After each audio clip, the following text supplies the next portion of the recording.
Bonjour, c'est Jules Lavie pour Code Source, le podcast d'actualité du Parisien.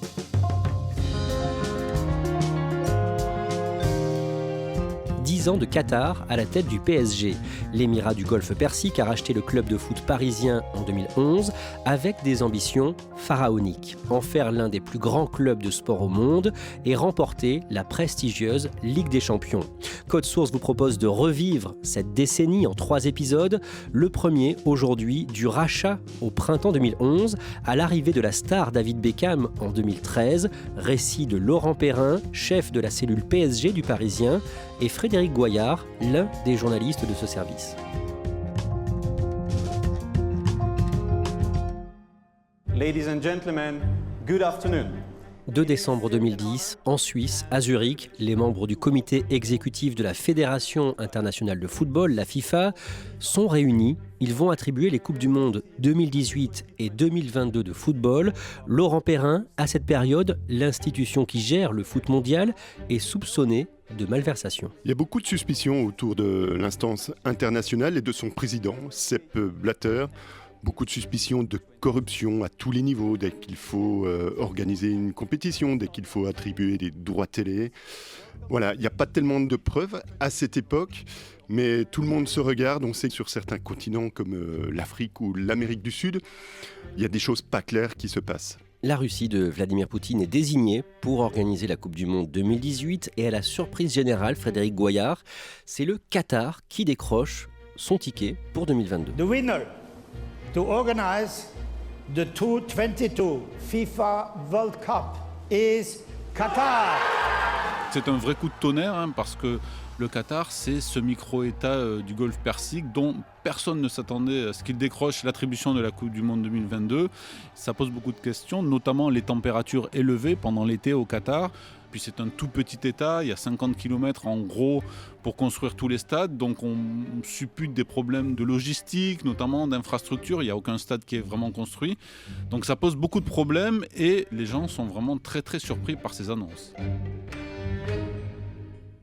Laurent Perrin, que représente le mondial de foot pour le Qatar ? C'est un énorme coup de projecteur.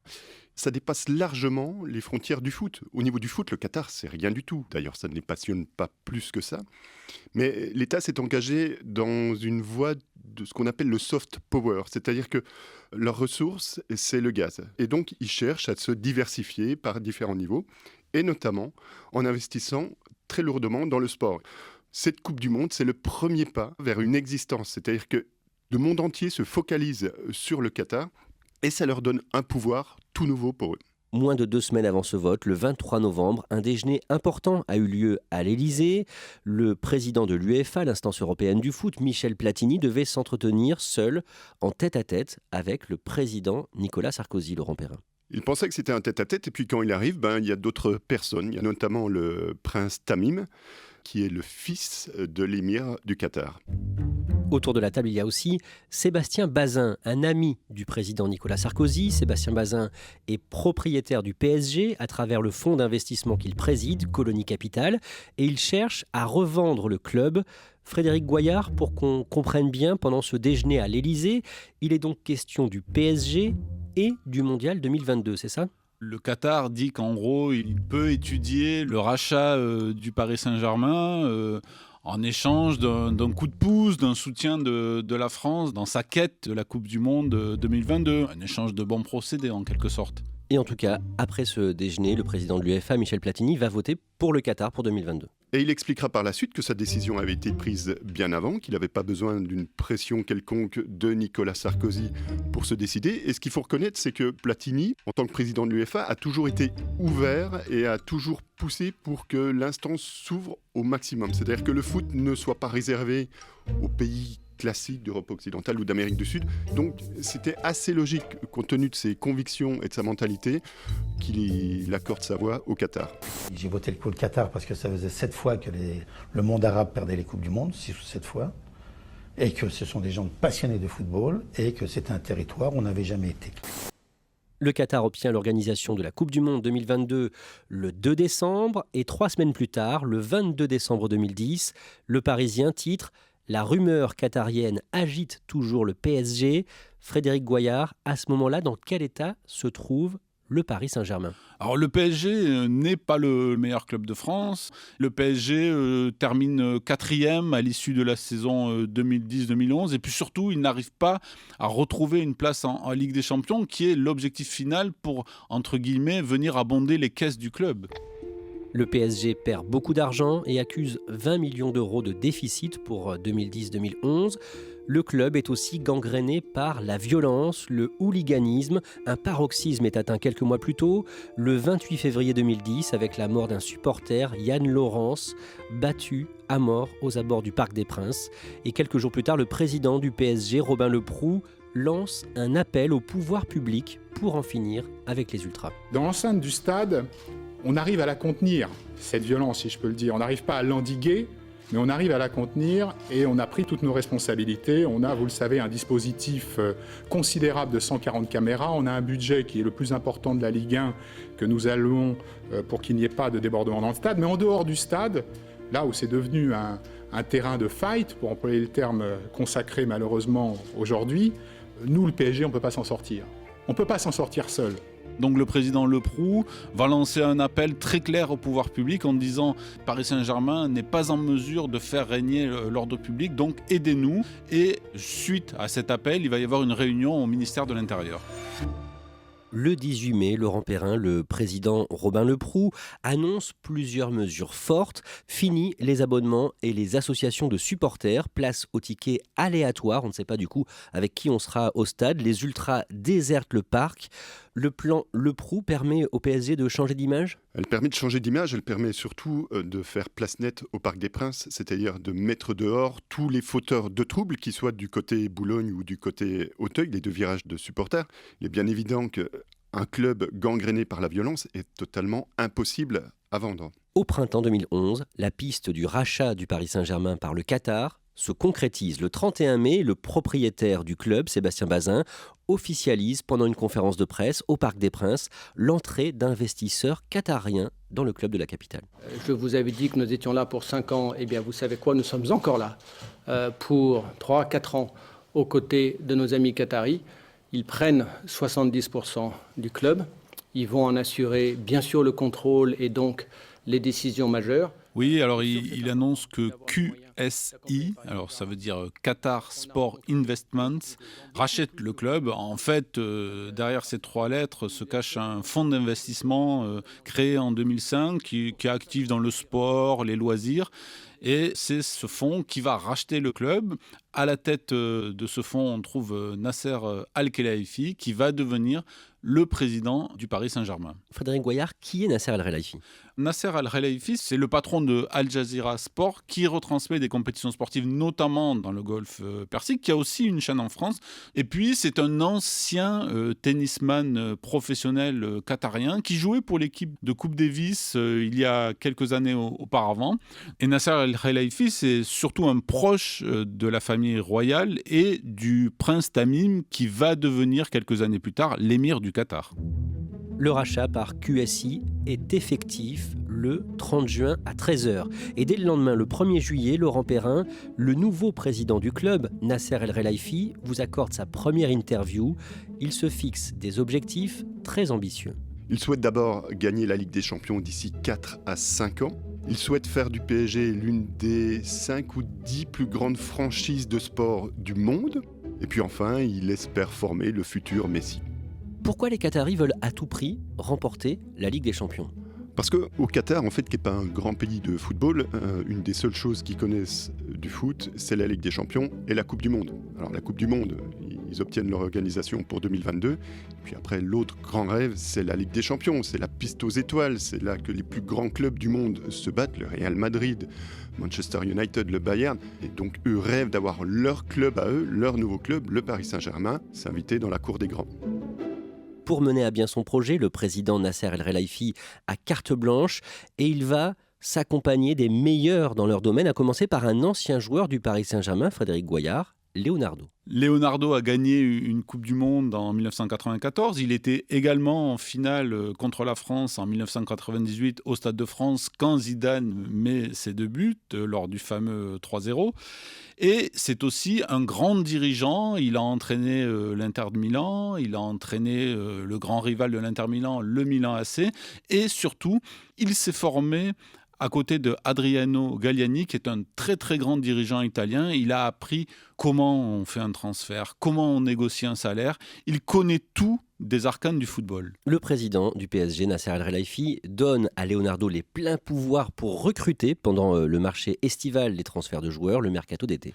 Leonardo va aller recruter en Italie, en allant chercher notamment Salvatore Sirigu, le gardien de but, et aussi Javier Pastore, le phénomène argentin de l'époque. On présente ce joueur acheté 42 millions d'euros quand même par le PSG comme une des futures stars du football mondial.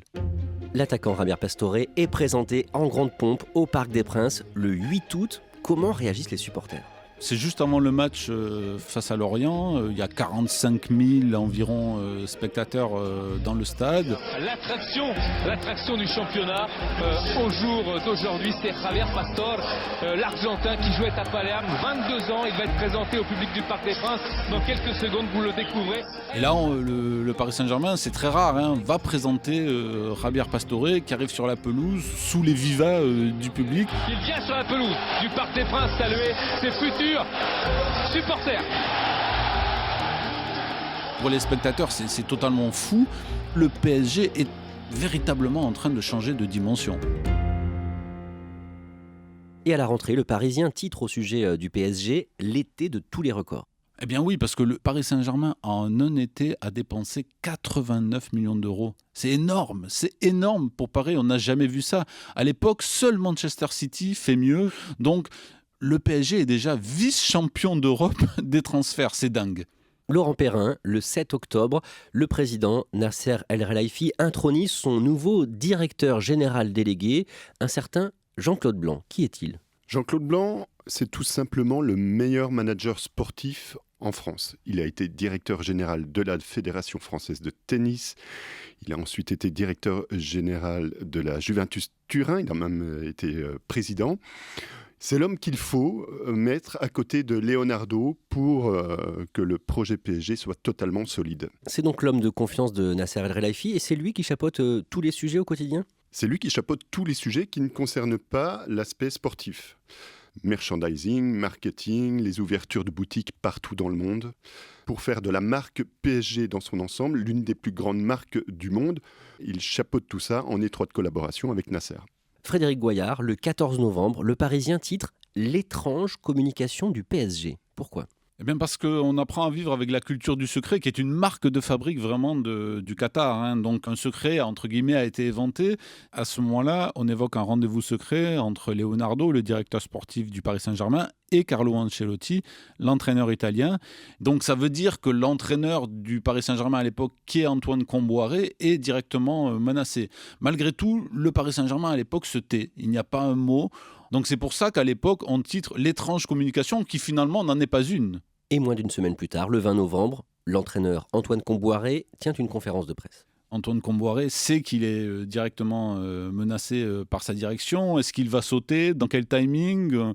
Donc il envoie un message très clair à sa direction et notamment à Leonardo en disant « Regardez, on est premier du championnat, on a la meilleure défense, on a la deuxième attaque. » Je suis premier du championnat, c'est-à-dire le club est premier du championnat. Forcément qu'on a le sentiment qu'on fait du bon travail. Après le reste, je ne maîtrise pas. Implicitement, il leur dit « Qu'est-ce que vous avez à me reprocher ?» Laurent Perrin, le PSG est donc leader à ce moment-là. Les Qatariens veulent aller trop vite ? En fait, ils cherchent à avoir un coup d'avance, notamment Leonardo. Leonardo sait que pour recruter de meilleurs joueurs lors du mercato estival suivant, il lui faut un grand entraîneur. Les grands joueurs viendront s'ils ont un grand entraîneur. Ce grand entraîneur, c'est évidemment Ancelotti. L'argent ne suffit pas. Il faut un projet. Et ce projet doit être incarné par un grand nom, c'est Ancelotti. Et l'entraîneur Antoine Kombouaré apprend qu'il va partir, Frédéric Goyard, dans la nuit du 21 au 22 décembre. Oui, c'est une scène assez surréaliste. On n'a pas l'habitude de ça au Paris Saint-Germain. Le PSG vient de remporter son dernier match à Saint-Étienne. C'est le match avant la trêve, avant les vacances de Noël. Les joueurs et l'entraîneur rentrent à Paris depuis le Forez. Ils atterrissent au Bourget, à l'aéroport du Bourget dans la nuit. Leonardo est également présent dans l'avion. Et là, le directeur sportif va dire à son entraîneur « Attends Antoine, ne pars pas tout de suite, j'ai quelque chose à te dire. Viens, asseyons-nous là. Écoute, j'ai décidé que nous arrêtons notre collaboration. » Donc Antoine apprend dans un salon du Bourget qu'il est viré. Je suis ravi d'être ici pour entraîner le Paris Saint-Germain. L'arrivée du nouvel entraîneur Carlo Ancelotti est officialisée par le PSG le 30 décembre. Présentez-nous le nouveau coach. Ça a été un très très bon milieu de terrain de l'AC Milan dans les années 90. Avec son club, l'AC Milan, il a remporté 2 Ligues des Champions et ensuite il s'est reconverti entraîneur. Et là, toujours avec son club de l'AC Milan, il remporte encore 2 Ligues des Champions, mais cette fois-ci en tant qu'entraîneur. Donc il a fait le doublé 2 fois en tant que joueur, puis en tant qu'entraîneur. On l'a dit, il est là aussi pour attirer de grands joueurs au PSG. Est-ce qu'il y arrive dans les semaines qui suivent ? Le Paris Saint-Germain va recruter des joueurs qui vont venir étoffer son effectif. Alors il y a par exemple le Brésilien Alex, le défenseur. Il y a aussi Maxwell, là encore un défenseur brésilien qui jouait à ce moment-là à Barcelone. Il y a également Thiago Motta qui est un grand milieu de terrain italo-brésilien qui lui vient de l'Inter de Milan. Donc très très rapidement le puzzle se met en place et Carlo Ancelotti réussit à faire venir des joueurs. Au terme de la saison 2011-2012, Carlo Ancelotti ne remplit pas les objectifs fixés par son président, Nasser El Khelaifi. Le PSG termine 2e d'un championnat remporté par Montpellier. Et pourtant, les Qataris renouvellent leur confiance au coach italien. Et pendant l'été 2012, il frappe un gros coup sur le marché des transferts. Il signe 2 joueurs importants, l'attaquant argentin Ezequiel Lavezzi et le défenseur brésilien Thiago Silva. Et le 17 juillet, Leonardo annonce l'arrivée d'un nouvel attaquant, un Suédois. On a trouvé un accord. Avec Ibrahimovic, ici avec Emino Raiola, l'agent. Demain, il fait les visites médicales et après, on espère que tout va bien pour signer le contrat. Zlatan Ibrahimovic, c'est un coup de tonnerre. À l'époque, personne ne s'attend à ce que le Paris Saint-Germain fasse signer Zlatan Ibrahimovic. Il est à ce moment-là un joueur de l'AC Milan. Tout le monde pense qu'il va continuer sa carrière en Italie. Et non, le Paris Saint-Germain arrive à l'arracher à l'AC Milan pour une somme assez modique, finalement 20 millions d'euros. C'est rien pour un joueur de cette dimension à cette époque-là. Le lendemain, Zlatan Ibrahimovic pose pour les photographes à Paris, devant la Tour Eiffel, et ça suscite l'hystérie des supporters. Il faut bien imaginer qu'on n'a jamais vu ça à Paris, c'est la folie. Zlatan Ibrahimovic est présenté devant la Tour Eiffel. Autour, il y a 500, 600 personnes qui sont transcendées par l'événement. Donc c'est la démesure, c'est à l'image de ce joueur finalement. Le même jour, il tient une conférence de presse pendant laquelle il se fait remarquer. Il annonce très clairement la couleur, il dit « You're right, I don't know a lot about the French players, but for sure I will learn more who they are and for sure they know who I am. » Je ne connais pas la Ligue 1, mais la Ligue 1, elle me connaît déjà. Donc en fait, il les cache et il balance ce qu'il a sur le cœur. Laurent Perrin, Ibrahimovic à Paris, ça change quoi pour le PSG ? Avec Ibrahimovic, qui est l'une des 5 superstars dans le monde, là, les autres clubs se rendent compte que il y a un super entraîneur, mais il y a aussi une énorme équipe qui se monte et qu'il y a des énormes stars qui sont prêtes à rejoindre ce projet auquel tout le monde ne croyait pas jusqu'ici. Le 8 août, le PSG signe un contrat en or dont vous révélez les détails, Laurent Perrin. C'est un contrat de sponsoring sans précédent dans l'histoire du club. Sans précédent dans l'histoire du club et sans précédent dans l'histoire du football mondial. C'est un contrat signé avec QTA, Qatar Tourism Authority, qui est une agence qui est là pour promouvoir le tourisme au Qatar et qui va donc faire un chèque au PSG qui va aller de 100, puis 150 à 200 millions d'euros pour utiliser l'image du club, l'image des joueurs, pour inciter les gens à venir découvrir le Qatar. Un contrat extrêmement précieux au PSG puisqu'il lui permet d'équilibrer ses comptes. Frédéric Goyard, au début de l'année suivante, le 31 janvier 2013, la star du foot anglais, David Beckham, mari de l'ancienne Spice Girl Victoria, signe au PSG. Un an auparavant, le PSG avait déjà tenté de faire venir David Beckham. C'est une idée qu'il avait dans la tête depuis un petit moment. Beckham préférait rester aux États-Unis. Il jouait à ce moment-là pour les Los Angeles Galaxy. Mais un an plus tard, le PSG va reproposer, on va dire, à David Beckham de venir au PSG. Et là, bingo, Beckham accepte. Il signe un contrat de 5 mois seulement. Il va venir pour jouer jusqu'à la fin de la saison, jusqu'à la fin mai finalement. Laurent Perrin, qu'est-ce qu'il représente au niveau de la communication et du marketing pour le club? On a vu qu'avec Ibrahimovic, le PSG avait frappé un grand coup au niveau football. Avec David Beckham, il frappe un grand coup à tous les niveaux. C'est-à-dire on dépasse largement le cadre du foot, on dépasse largement le cadre européen, parce que là, David Beckham au PSG, on en parle partout. En Chine, en Afrique du Sud, en Amérique du Sud. C'est un tremblement de terre. Numéro 32, un maillot tant attendu. 17h30, David Beckham officialise sa venue au Parc des Princes. En recrutant Ibrahimovic, Silva, Pastore et aujourd'hui la star britannique, le PSG aurait investi plus de 200 millions en transfert. Le joueur rejoint le club parisien pour 5 mois. Il renonce à son salaire. Malgré ce contrat de 5 mois, je me considère comme faisant partie intégrante du PSG. Je suis là pour aider ce club à devenir un club phare du football et pour aider le championnat français à grandir. Nous avons décidé que mon salaire irait à une œuvre de charité pour les enfants, ici, à Paris. Dans les jours qui suivent, le Parisien révèle que le PSG va changer de logo. À quoi ressemble ce nouveau logo ? Ce nouveau logo, il a déjà une tour Eiffel qui est beaucoup plus stylisée. Et puis surtout, il a Paris qui apparaît en gros. Avant, on avait Paris Saint-Germain écrit dans des lettres de même format. Maintenant, on axe tout sur Paris. Les Qataris ont racheté le PSG parce qu'ils savaient qu'en s'appuyant sur le nom de Paris, comme les grands parfums, comme les marques de haute couture, c'était un atout décisif pour conquérir le monde d'un point de vue marketing. Avec le Qatar, le Paris Saint-Germain semble avoir crédit illimité, un grand entraîneur, Carlo Ancelotti, de grands noms, Ibrahimovic, David Beckham. Le Paris Saint-Germain a tout pour réussir ? Ils ont un projet pharaonique, des grands joueurs qui arrivent, un grand entraîneur. Le projet est bien ciblé, il y a absolument tout pour réussir. Ils commencent déjà à écraser le championnat de France. Il ne reste plus qu'à conquérir l'Europe.